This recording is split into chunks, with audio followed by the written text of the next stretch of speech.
Today's article from the Black Panther newspaper dated September 20th, 1969 is American Servicemen's Union Program. We demand the right of collective bargaining. Union representatives of the enlisted men must have the right to meet with today's dictatorial officers and tell them what the men want. The present Hitler-type regulation forbids this and calls it mutiny. Such regulations must go. We demand election of officers by vote of the men.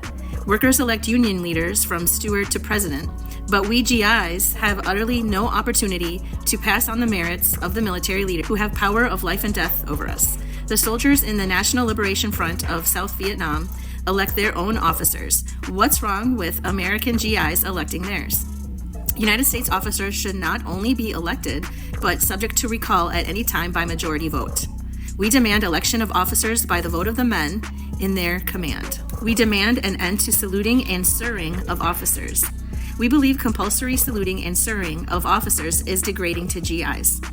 This show of obedience is required to create an atmosphere of subservience to the dictatorial orders of the officers.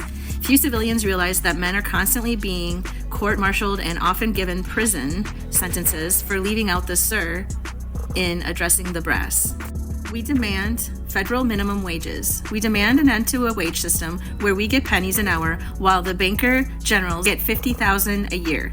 We demand a wage system based on the needs of the enlisted men, pay by work, not rank. We demand an end to the impoverishment of enlisted men, which forces many of our brothers' families to welfare while the generals' families trip off to the Riviera. We demand an end to racism in the armed forces and right of self-determination for Black and Puerto Rican people. We know that racism seeks to divide the oppressed enlisted men against one another in order to prevent unity in the fight against the brass.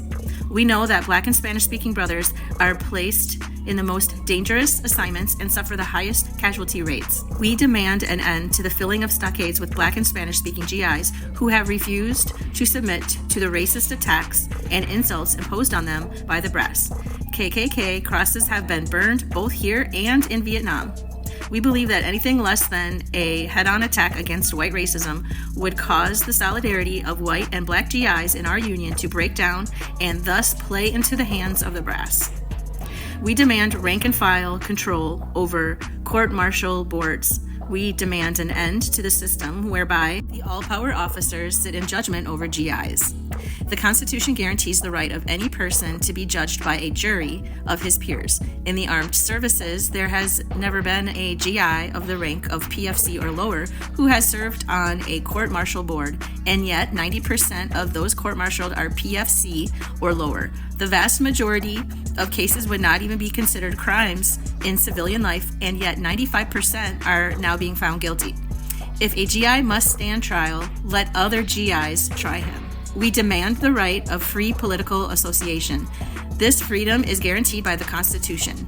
GIs have been harassed and court-martialed on the basis of their associations alone. We believe that our association and organization is a matter of our survival, our life or death. The brass associate with whom they please. We want to associate with whom we please. We demand the right to disobey illegal orders, like orders to fight in Vietnam. We believe that no officer has the right to order us to fight and die in battles against our brothers, be they in Berkeley, Chicago, Detroit, Santo Domingo, or Vietnam. The GIs have the right to decide where they want to die and what they want to die for. We believe that orders must serve the needs of the people.